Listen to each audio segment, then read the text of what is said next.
आप देख रहे हैं अमेज नाउ।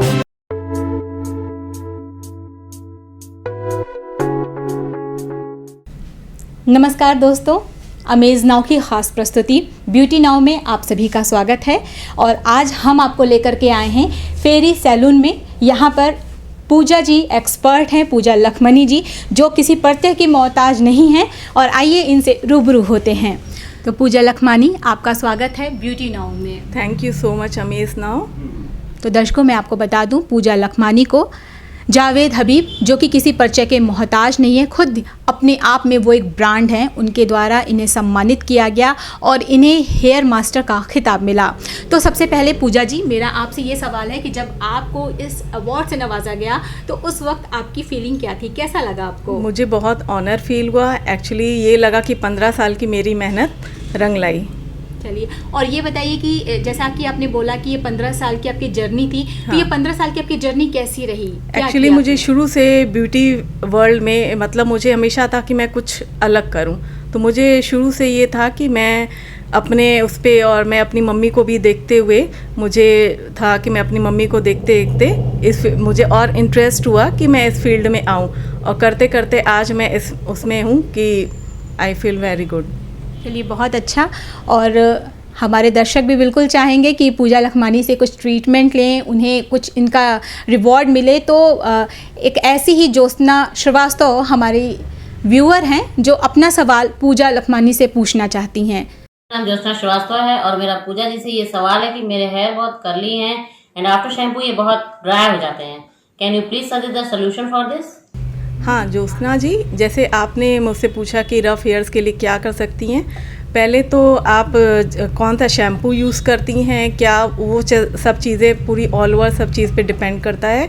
एक्चुअली आपका टेक्सचर ही जहाँ तक मुझे देखने को आ रहा है कि आपका टेक्सचर ही थोड़े कर्ल्स हैं। तो आप शैम्पू करने से पहले आप ऑयलिंग पहले तो मत ऑयल बिल्कुल अपने हेयर्स पे मत रखा करिए। और शैम्पू करने से 1 घंटा पहले सिर्फ लेंथ पे अच्छे से कोई भी अच्छा सा ऑयल, कोकोनट, फिगारो लेके लेंथ पे आप ऑयलिंग करके देन आप शैम्पू एंड मास्क ज़रूर लगाइए एंड सिरम। तो ये थोड़ा सा आपको केयर करनी पड़ेगी। और उसके बाद आप smoothing, you can go for smoothing also.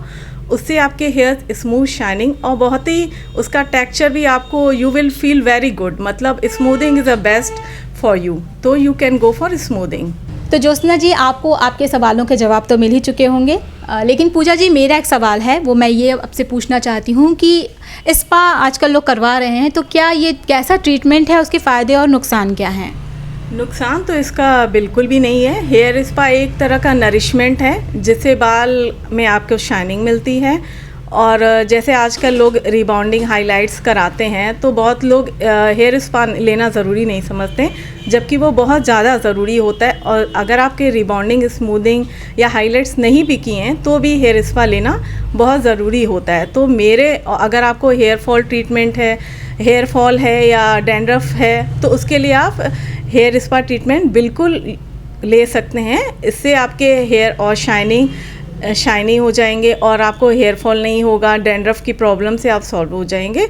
तो आप हेयर स्पा बिल्कुल लीजिए, उससे आपको रफनेस की भी जिनको प्रॉब्लम होगी उसे रफनेस भी ख़त्म होगी। अच्छा, तो इसका मतलब कोई नुकसान नहीं है इससे? स्पा से नुकसान बिल्कुल भी नहीं है। ये कोई भी ले सकता है? कोई भी ले सकता है। और लेना भी चाहिए? कब कब लेना चाहिए पूजा जी? या महीने में 1 बार लेना ज़रूरी है। दर्शकों, जैसा कि हमारे साथ हेयर मास्टर हैं यहाँ पे, तो हर कोई इनसे अपने सवालों के जवाब जानना ही चाहता है। तो ऐसे में हमारे साथ जुड़ी है प्रियंका जी, तो आइए देखते हैं कि इनका सवाल क्या है। मेरा नाम प्रियंका शुक्ला है। मेरा ब्यूटिशियन से ये सवाल है कि मैंने 2 साल पहले अपने बालों में स्मूथनिंग कराई थी, तो दोबारा क्या मैं अपने बालों में स्मूथनिंग करा सकती हूँ?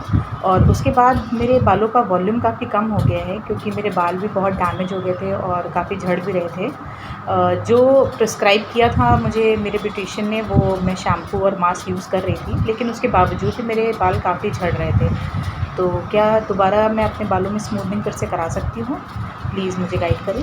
प्रियंका जी, जैसे आपने पूछा कि 2 साल आपको स्मूदिंग कराए हुए हैं, तो आप बिल्कुल 2 साल, आप 2 साल के बाद बिल्कुल फिर से आप you can go for Kera smooth. Kera smooth क्या है, उसमें आपका स्मूथिंग भी हो जाएगा, जो आपको रफनेस की प्रॉब्लम है वो भी सॉल्व हो जाएगी, और आप उसके साथ केराटिन ट्रीटमेंट भी लो, जिससे आपके बालों को जो डैमेज हैं तो आपके बालों को प्रोटीन भी मिल जाएगा। तो कैरा स्मूथ आजकल बहुत ही सही ट्रीटमेंट है, जिससे आपके बाल में स्मूथ भी हो जाएंगे और प्लस प्रोटीन भी आपके बालों को मिल जाएगा, क्योंकि हमारे हेयर्स प्रोटीन से बने होते हैं, जो एक एज के बाद हेयर से प्रोटीन ख़त्म हो जाता है। अगर आप केराटिन लेते हो तो आपके हेयर्स में प्रोटीन ट्रीटमेंट भी हो जाएगा और आपका लुक भी चेंज हो जाएगा, जो आपकी प्रॉब्लम है वो 101% सॉल्व हो जाएगी। दोस्तों, हमारे साथ जुड़ी हैं अनुराधा जी और वो अपना प्रश्न पूछना चाहती हैं। जी अनुराधा जी। हाय, मेरा नाम अनुराधा गुप्ता है।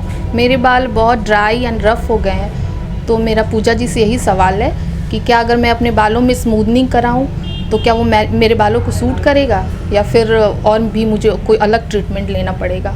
अनुराधा जी, जैसे आपने बोला आप स्मूदिंग, आप बिल्कुल स्मूदिंग भी ले सकती है। मैं ये सजेस्ट करूँगी आप कैरा स्मूथ ले लो, क्योंकि उससे बालों में प्रोटीन भी मिल जाएगा। फिर आपके ऑलरेडी रफ़ हैं बाल, तो आप कैरा स्मूथ लो, वो ज़्यादा सही रहेगा आपके हेयर्स के लिए। जो रफनेस है, कैरा स्मूथ से आपकी प्रॉब्लम सॉल्व हो जाएगी। जैसा कि आपने बताया कि केराटिन लेना चाहिए, तो आपने ये भी बोला कि प्रोटीन ख़त्म हो जाते हैं तब ये हाँ, ट्रीटमेंट लेना चाहिए। एक एज के बाद हमारे बालों में प्रोटीन ख़त्म हो जाता है, तो वो केराटिन कौन सी एज होती है पूजा जी? 25 प्लस के बाद आप केराटिन ले सकते हो। तो हमारे हेयर्स प्रोटीन से बने रहते हैं, तो keratin is a protein treatment, तो इसलिए मैं इनको सजेस्ट करूँगी आप केराटिन भी उसके साथ, स्मूदिंग के साथ केराटिन भी आप करवाओ। तो जैसा कि हम सभी जान रहे हैं दर्शकों कि पूजा को बहुत ही बड़ा खिताब मिला है। इसके अलावा हम ये भी जानना चाहते हैं पूजा से कि इन 15 साल में आपकी जर्नी क्या रही और किस खिताब से आपको नवाजा गया? मुझे अरोमा से स्किन केयर से भी मुझे अवार्ड मिला है स्किन के लिए, कि जैसे बहुत लोगों को एक्ने है, पिगमेंटेशन है, उसका भी आप आओ ट्रीटमेंट लो, तो आपको 100% इसका रिजल्ट मिलेगा। पूजा, जैसे सभी को, बहुत सारे लोगों को एक्ने की प्रॉब्लम होती है, हाँ। तो ऐसे में आप कोई सोल्यूशन बताएं हमारे दर्शकों को। एक्ने तो पहले उसमें देखिए पूरा हर चीज़ स्किन को एनालाइज करना पड़ता है कि आपको क्या उसमें है। बहुत लोग बहुत ज़्यादा ऑयली खाते हैं या बाहर से आते हैं तो मेकअप अच्छे से रिमूव नहीं करते हैं, उसकी वजह से भी हमें एक्ने की प्रॉब्लम हो जाती है। बट उसके लिए मैं आपको बहुत ही अच्छी एक टिप बताती हूँ कि कैसे आप उसकी प्रॉब्लम सॉल्व कर सकते हो। तो सबसे पहले आप सिनेमन ऑयल आता है, उसको आप अरोमा में आता है सिनेमन ऑयल, 1 चम्मच आप एलोवेरा जेल लो, उसमें 2 ड्रॉप्स खाली सिनेमन ऑयल डाल दो, और रात में सिर्फ जहाँ पे एक्ने हैं आपको उसको अच्छे से मिक्स करके, सिर्फ जहाँ पे एक्ने हैं लिटिल बिट, बस वहीं पे आप उतना लगाओ, और सवेरे आप देखोगे आपको बहुत ही अच्छा उसका रिज़ल्ट दिखेगा। देन आप जब उसको वॉश करोगे तो SPF ज़रूर लगाएं, वरना वो स्किन पे ड्राइनेस आ जाती है। तो इस चीज़ का ज़रूर ध्यान दें, वॉश करने के बाद SPF ज़रूरी है, और डेली रूटीन में आपको CTM बहुत करना ज़रूरी है। CTM means cleaning, toning and moisturising. वो न केवल एक्ने, वो हर ऑल टाइप्स ऑफ स्किन वाले सभी लोग को CTM करना बहुत ही ज़रूरी है। और रात में हमेशा ध्यान दें, मेकअप अच्छे से रिमूव करना चाहिए, कभी भी मेकअप लगा के सोना नहीं चाहिए। तो मेकअप हमेशा अच्छे से स्किन को क्लीन करके, और नाइट क्रीम आफ्टर 25 प्लस के बाद नाइट क्रीम ज़रूरी होती है, तो वो आप ज़रूर लगाएं। तो SPF की आपने बात की पूजा, हाँ। तो क्या ये हर स्किन के हिसाब से अलग अलग होते अलग हैं? हाँ तो जी। कैसे जानेंगे कि किस स्किन के लिए कौन वो सा SPF? आपको स्किन, जो भी स्किन स्पेशलिस्ट होगा वो आपकी स्किन के अकॉर्डिंग आपको SPF देंगे, क्योंकि अगर एक्ने वाले क्रीम बेस कभी भी नहीं लगाएंगे, वो हमेशा जेल बेस ही अपना SPF लें। अच्छा, तो दर्शकों, फेरी सैलून में हमारी मुलाकात हुई है प्राची त्रिपाठी से। उन्होंने यहाँ से हेयर ट्रीटमेंट लिया, उन्हें क्या फ़ायदा हुआ, कैसा लगा, तो आइए लेते हैं उनका अनुभव। मैं प्राची त्रिपाठी एंड मैं पूजा के फेरी सैलून में आई हूँ अपना केराटिन ट्रीटमेंट करवाने, बिकॉज मेरे बाल बहुत ही ज़्यादा ड्राई और फ्रिजी हो गए थे। So I took her treatment and it's was like fabulous. मेरे को बहुत अच्छा रिव्यू मिला, मतलब मेरे को बहुत अच्छा सर्विस मिली है और बहुत अच्छा इनका सर्विस था। So I really like it and everything is good. तो चलते चलते पूजा जी से करते हैं आखिरी सवाल। पूजा जी, हमारे दर्शकों को ये बताएं कि आजकल रोज़मर्रा की जो भाग दौड़ है, धूप में निकल रहे हैं, बाहर धूल है, पॉल्यूशन है, तो ऐसे में अपना हेयर केयर हम कैसे करें घर में? हेयर केयर देखिए, शैम्पू, कंडीशनर एंड सीरम, ये चीज़ तो आपको करना ही है। और शैम्पू करने से पहले हमेशा ये ध्यान दीजिए कि लेंथ में आप ऑयलिंग ज़रूर करें। ये ज़रूरी नहीं है स्कैल्प में नहीं लगाएं, आप लेंथ पे ही 1 घंटा पहले ऑयलिंग अच्छे से करके देन आप शैम्पू करें, तो उससे बालों में रफनेस नहीं आएगी। और मंथ में एक बार आप हेयर स्पा ज़रूर लें। और बहुत लोगों को मैंने देखा है कटिंग 6-6 महीने हो जाते हैं, 1 साल हो जाता है, वो सोचते हैं आज इसकी शादी है तो कटिंग कराएंगे। वो बहुत ही गलत है। वो करने से क्या होते हैं, बालों में 2 मुँहे बाल आ जाते हैं।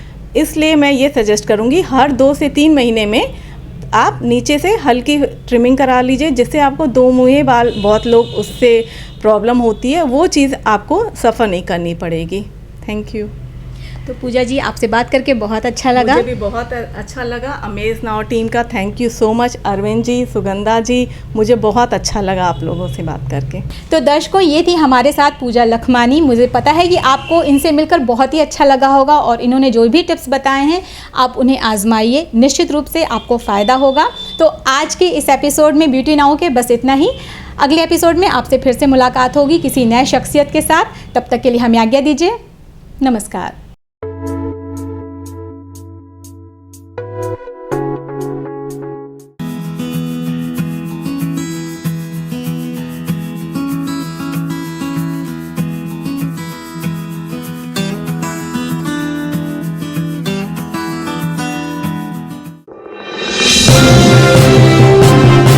आप देख रहे हैं अमेज नाउ।